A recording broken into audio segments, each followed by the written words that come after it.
Number 105 میں قرآن مجید کو بتدریج تھوڑا تھوڑا نازل کر کے نازل کرنے کی حکمت یہ بتائی گئی کہ رسول ان پر ٹھہر ٹھہر کے پڑھیں گے، ان کے لیے قرآن کو سمجھنے میں آسانی ہوگی۔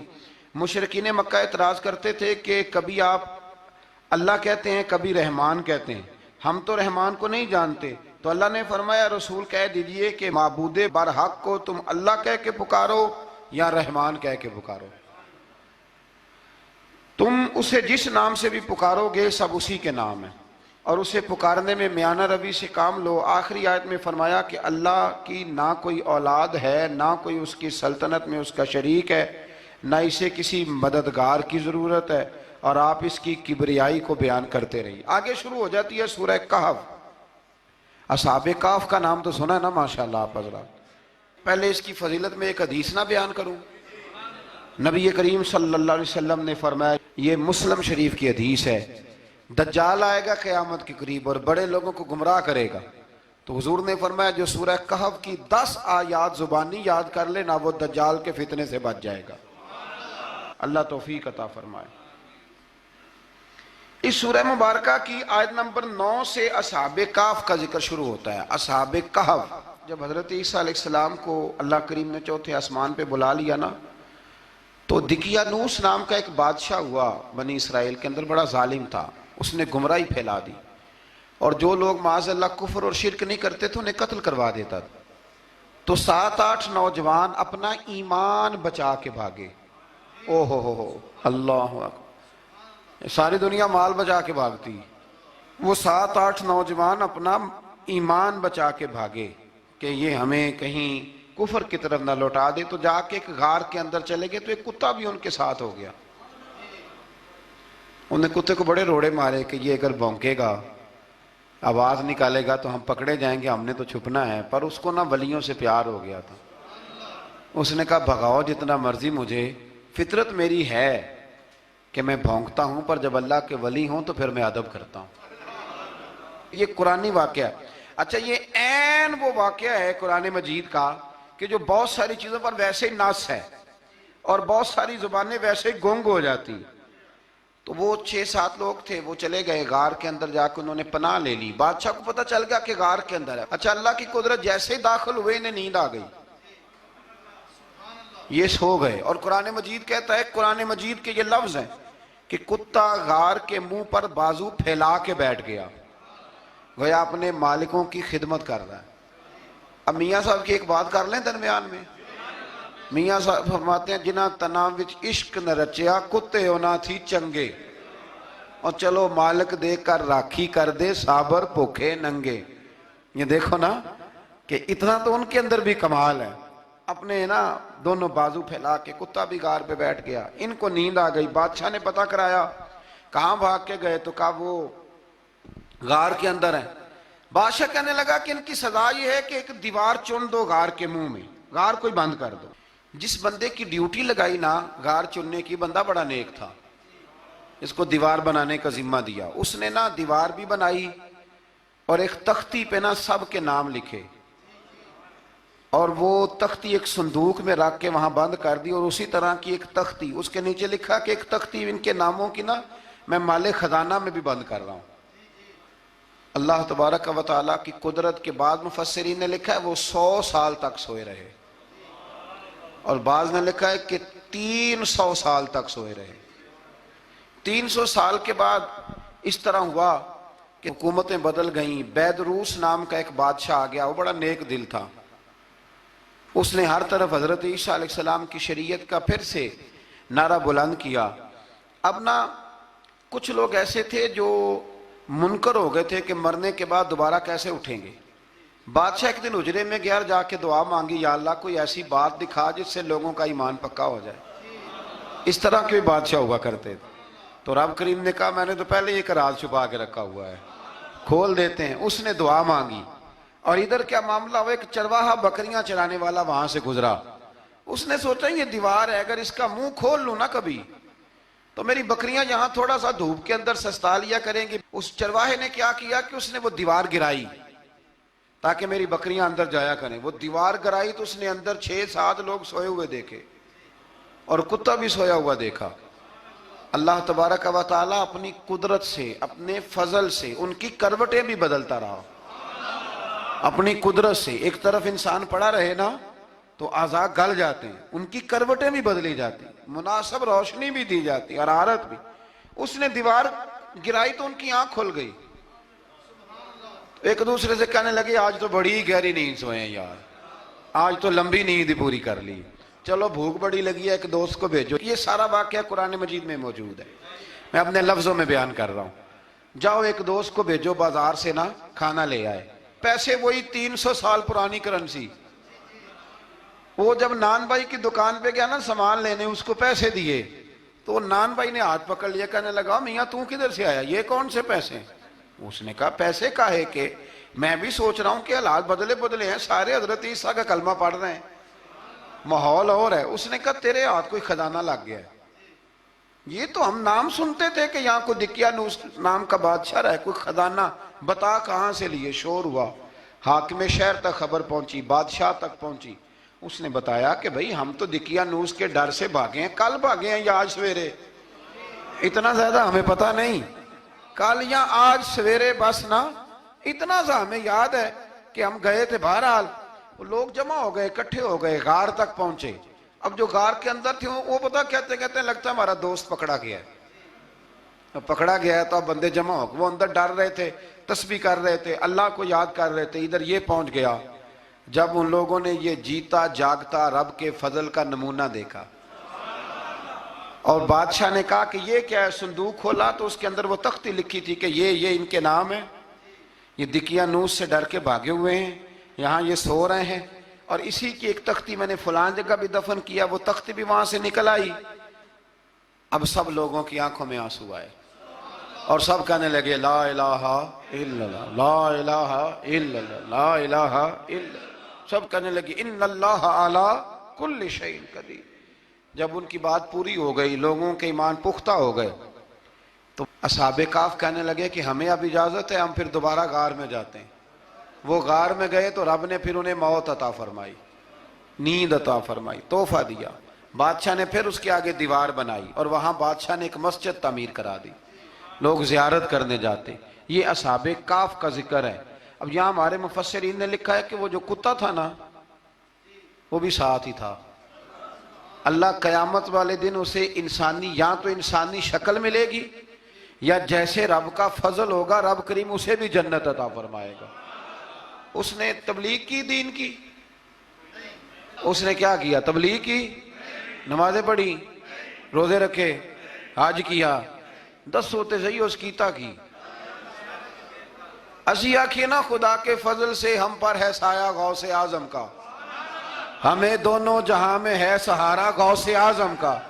لوگ پریشان ہو جاتے ہیں، کہتے ہیں کس طرح کی بات کرتے ہو؟ تو میں نے کہا اصل میں تیرا عقیدہ کچا ہے، وہاں تو کتا چلا جائے ولی کے پاس تو رب اسے جنت دے دیتا ہے، تو جیگتا جاتا مومن جائے تو اللہ کیوں فضل نہیں فرماتا؟ اس سے آگے نا پھر آیت نمبر 32 ہے، اس میں اللہ تبارک و تعالیٰ نے 2 لوگوں کا واقعہ بیان کیا ہے۔ فرمایا ایک شخص کے انگوروں کے باغات تھے اور چاروں طرف سے انہیں کھجوروں کے درختوں نے گھیر رکھا تھا اور درمیان میں کھیتی بھی تھی اور بیچ میں دریا بھی بہہ رہا تھا، اور ان باغات نے بہت عمدہ فصل دی۔ ایک دن یہ شخص اپنے ساتھی سے کہنے لگا میرا مال اور افرادی قوت تم سے زیادہ ہے، مجھے یقین ہے کہ یہ باغ کبھی برباد نہیں ہوگا۔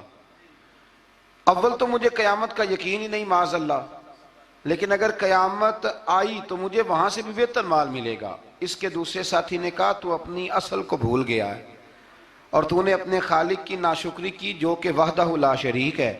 اگر تم نے باغ میں داخل ہوتے وقت ماشاءاللہ لا قوت الا باللہ کہہ دیا ہوتا تو یہ تمہارے حق میں بہتر ہوتا۔ اگرچہ مال اور اولاد میں تم سے کم ہوں، لیکن میرا ایمان یہ ہے کہ اللہ تعالیٰ مجھے اس سے بہتر نعمت عطا کرے گا، اور آسمان سے کوئی آفت آئی اور تمہارا باغ تباہ و برباد ہو جائے گا، یا اگر اس کا پانی زمین میں دھس گیا تو پھر تم اسے تلاش نہ کر پاؤ گے۔ بالآخر اس شخص کا باغ برباد ہو گیا۔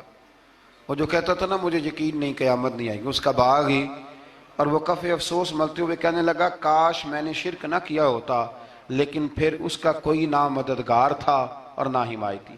آیت نمبر 45 میں اللہ تعالیٰ نے دنیا کی زندگی کی ناپائیداری کو ایک مثال سے بیان فرمایا کہ آسمان سے بارش نازل ہوئی، گھنا سبزہ نکلا، پھر وہ سوکھ کر چورا چورا ہو گیا، جسے ہوا اڑا کے لے گئی۔ مال اور بیٹے تو محض جیتی دنیا کا سنگار ہے، جب تک تم زندہ ہو تب تک مال بھی ہیں اور بیٹے بھی ہیں۔ والباقیات الصالحات، اگر کچھ ہے باقی رہے گی تو تمہارے اچھے اعمال باقی رہیں گے، اور اگر اولاد نیک ہوئی تو وہ بھی باقیات الصالحات میں شامل ہو جائے گی۔ آیت نمبر 47 سے فرمایا کہ قیامت کے دن تمام روئے زمین پر ایک کھلے میدان کی صورت میں ہوگا، سب لوگ صف باندھے رب کے حضور اکیلے حاضر ہوں گے اور اپنے اعمال ناموں کو دیکھ کر خوف زدہ ہوں گے، کہیں گے ہائے افسوس اس اعمال نامے کو کیا ہوا، اس نے نہ کوئی صغیرہ گناہ چھوڑا نہ کبیرہ، مگر سب کو شمار کیا۔ آیت نمبر 50 میں حضرت آدم علیہ السلام کو فرشتوں کے سجدہ، ابلیس کی نافرمانی اور شیطان اور اس کی ذریت کے انسان کے دشمن ہونے کا بیان ہے۔ آگے پھر ذکر شروع ہو جاتا ہے حضرت موسیٰ علیہ السلام اور حضرت خضر علیہ السلام کا۔ یہ لفظ خضر بھی ہے اور خضر بھی ہے، یہ دو تین طریقوں سے پڑھا جاتا ہے۔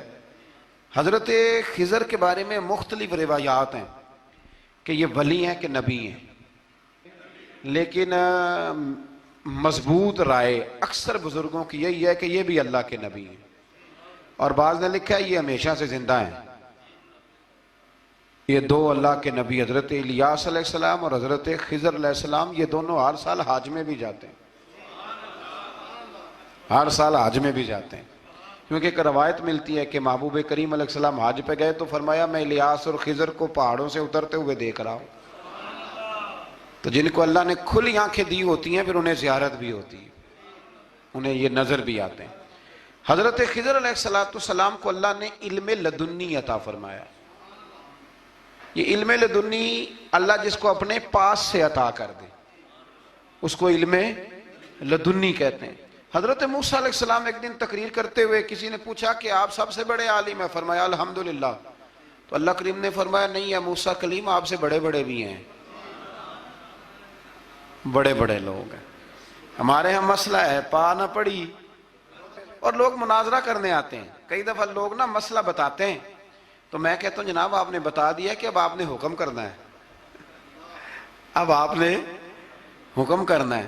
کبھی کبھی کچھ لوگ ایسی باتیں کرتے ہیں وہ جی آپ ایک بندے کا نام لیتے ہیں ذکر کرتے ہیں، تو میں نے کہا چلو ہم نے بھی کہیں کچھ پڑھا ہی ہوگا نا تبھی تو ذکر کرتے ہیں، لیکن جو آتے ہیں نا لوگ وہ مشورہ تمہارے دور میں ہے ہی نہیں، جس نے جو لائن پڑھ لیا ہے وہ اس پہ پکا ہو گیا، سارا نہیں نہ پڑھا، سارا پڑھے پھر بات سمجھ میں آتی ہے۔ حضرت موسیٰ کلیم اللہ کے نبی ہیں اور کیا بات ہے ان کی، اور یہ بھی اللہ کا فضل ہوا حضرت موسیٰ نے یہ بات کی تبھی تو ہمیں اتنی شاندار حکمتوں کے پھول ملے، یہ بھی حضرت موسیٰ کا ہی کمال ہے۔ تو حضرت موسیٰ نے کہا کہ اے اللہ وہ جو مجھ سے بڑا ہے عالم ہے وہ کہاں ملے گا جس سے میں حکمت کی بات سیکھوں؟ تو فرمایا جہاں مجمع البحرین ہے نا دو دریا ملتے ہیں وہاں وہ ملے گا۔ حضرت موسیٰ کلیم سے اللہ نے فرمایا کہ جاؤ جہاں دو دریا ملیں گے نا وہاں تمہیں وہ شخص ملے گا۔ تو یا اللہ میں کس طرح؟ فرمایا زادرہ ساتھ لے جاؤ کھانے پینے کا سامان۔ حضرت موسیٰ کلیم لے گئے، مچھلی بھی لے گئے۔ فرمایا یہ مچھلی جہاں تمہارے برتن سے نکل کے دریا میں داخل ہو وہاں دریا میں شگاف پڑ جائے گا، وہاں وہ تمہیں شخص ملے گا۔ حضرت موسیٰ نے اپنے خادم حضرت یوشع بن نون علیہ السلام کو بھی ساتھ لیا، یہ بعد میں حضرت موسیٰ علیہ السلام کے جانشین ہوئے۔ یہ دونوں سفر پہ نکل گئے، ایک جگہ پہ پہنچے جہاں پہاڑ تھا ساتھ دریا بھی تھا، اس کے نیچے آرام کرنے لگے۔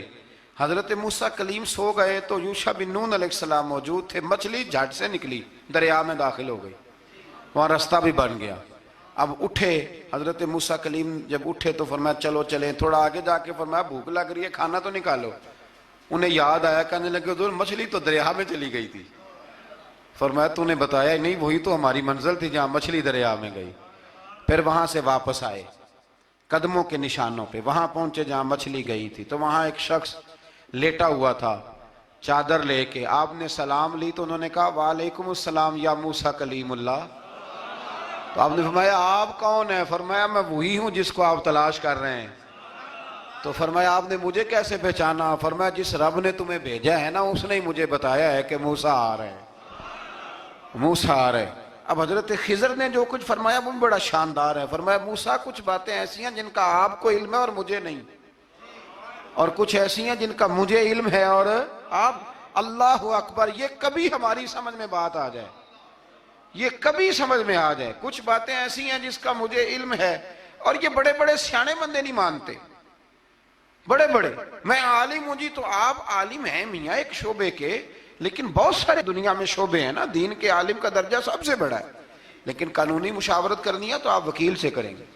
گاڑی کے بارے میں پوچھنا ہے تو کسی مکینک سے پوچھیں، لیکن آپ بن کے نہ بیٹھ جائیں. فرمایا جس کا آپ کو علم ہے مجھے نہیں، اور جس کا مجھے علم ہے ان میں سے آپ کو نہیں.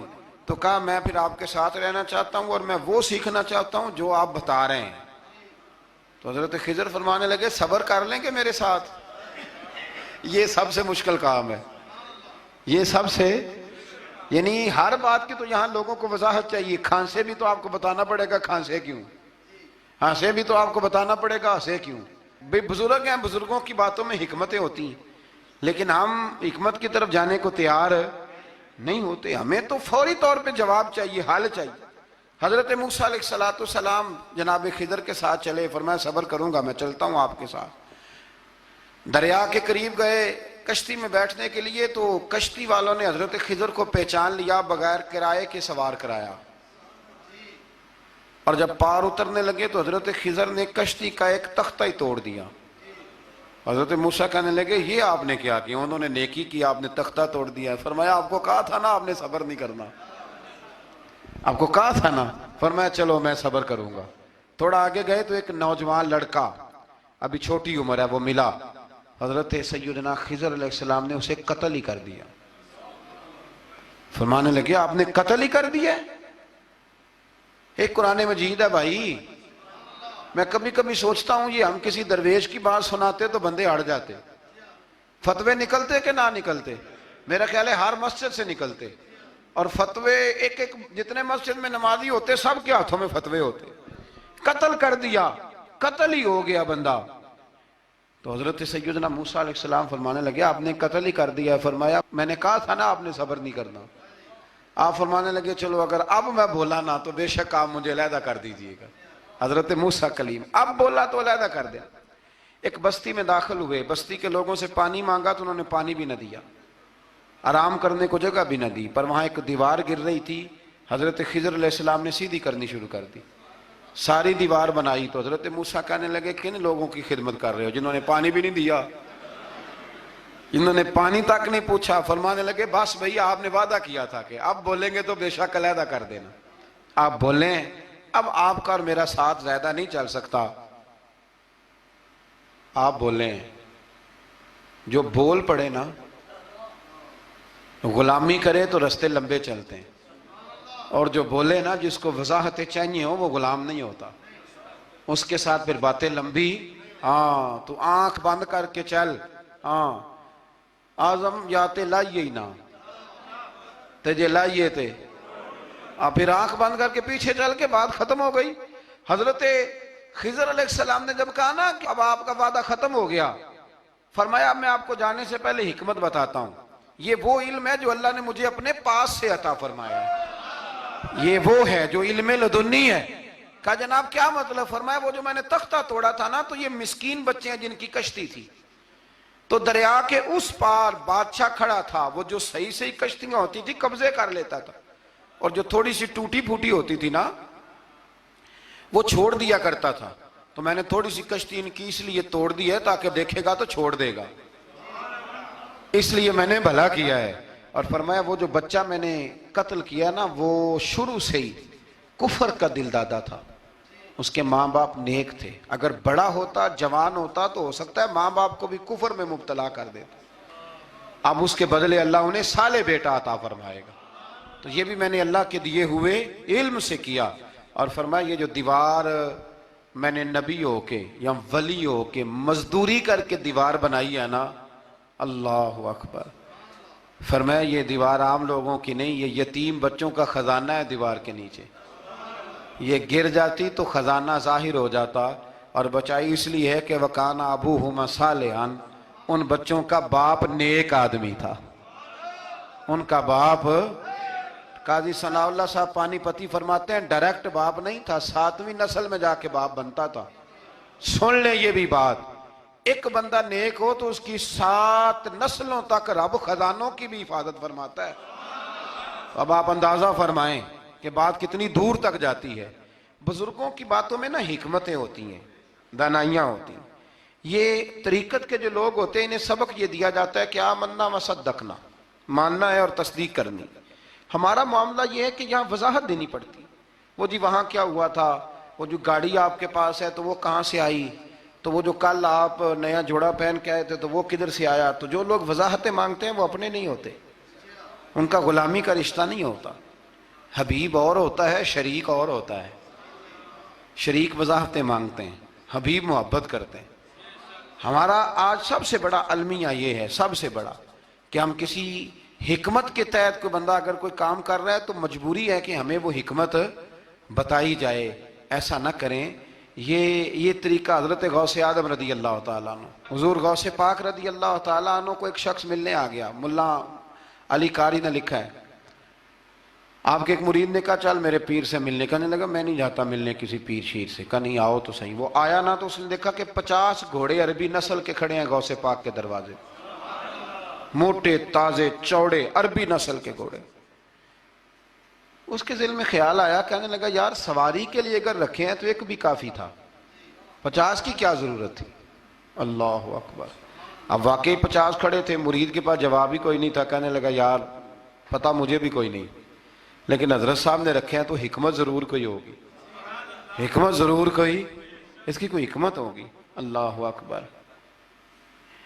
وہ چلے گئے واپس. وہ روز تنقید کرتا، کیسا تیرا پیر ہے 50 گھوڑے رکھے ہوئے، کیسے تیرا پیر ہے 50 گھوڑے رکھے ہوئے. کچھ دن گزرے تو ملا علی قاری کہتے ہیں وہ اعتراض کرنے والے کے پیٹ میں کوئی تکلیف ہوئی، بغداد کے سب سے بڑے طبیب کے پاس گیا. اس نے کہا تیرا تو جگر تباہ ہو گیا ہے، عربی نسل کا ایک گھوڑا چاہیے، اس کو ذبح کریں گے، اس کا جگر نکالیں گے، اس کی دوائی بنا کے تجھے کھلائیں گے، اور 50 گھوڑے ہوں گے تو بچے گا. اب پریشان ہو گیا، کہنے لگا گھوڑے ہیں تو صحیح، پر جو میں حال کر رہا ہوں گا گھوڑے تو نہیں ملیں گے، میرا تو جوتوں والا کام ہے، وہ شاید مل جائیں. لیکن جب انسان مرنے لگتا ہے تو پھر اس کو ڈوبتے کو تنکے کا سہارا. اپنے دوست کے پاس گیا، کہنے لگا چل تیرے پیر کے پاس چلیں. اس نے کہا تجھے نہیں لے کے جانا، تو تنقید کرتا ہے. کہتا ہے ایک دفعہ چاہیے کیا؟ کہا گھوڑے. کہنے لگا تیرے لیے رکھے ہیں کوئی، جا دوڑ جا، میرے حضرت صاحب کی ضرورت کیا ہے. لیکن جب غوث اعظم کی خانقاہ میں داخل ہوئے نا تو حضور غوث اعظم اٹھ کے ملے. اللہ والے دلوں میں باتیں نہیں رکھتے.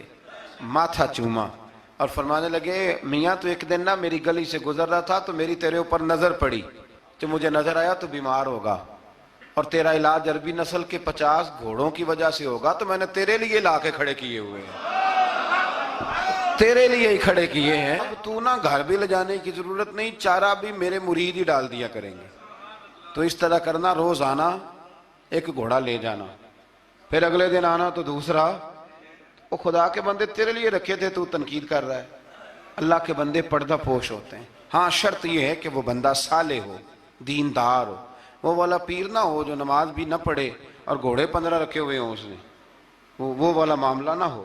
تو میرے عزیز یہ یاد رکھیں کہ اللہ تبارک و تعالیٰ کا بندہ جب آپ کا روحانی علاج کرتا ہے نا، روحانی علاج سے مطلب جادو ٹونے کا علاج نہیں، روحانی علاج وہ ہوتا ہے کہ میرے گناہوں کا علاج ہو جائے، حسد بغض کینہ عداوت یہ نکل جائے. تو وہ کچھ ایسے نسخے بتاتا ہے جو سمجھ میں مرید کی نہیں آتے لیکن وہ ضروری ہوتے ہیں. انہی نسخوں کو استعمال کرنے سے انسان کا فائدہ ہوتا ہے. جی کرنے والے لوگ ہمیشہ کامیاب رہتے ہیں. وہ ماں باپ کے آگے کریں، استاد کے آگے کریں، شیخ کے آگے کریں. اور جن کو وضاحتوں کی ضرورت ہوتی ہے، ہاں ایک شرعی بات ضرور ہے، وہ ضرور سن لیں. اگر آپ کو کہیں کچھ شرعی قباحت نظر آئے جو قرآن و سنت سے ٹکراتی ہو تو وہ آپ پر فرض ہے آپ اپنے مرشد سے پوچھیں. کتنی بڑی بات کر رہا ہوں، یعنی جو چیز قرآن و سنت سے ٹکرا رہی ہو اس کی وضاحت طلب کرنا ضروری ہوتا ہے. اور جو دین سے نہ ٹکرائے اس پر آپ وضاحتیں پوچھتے ہیں تو پھر اس کا مطلب ہے کہ آپ علاج کرانے میں سنجیدہ نہیں ہیں. اللہ تعالیٰ قرآن مجید کو سمجھنے کی توفیق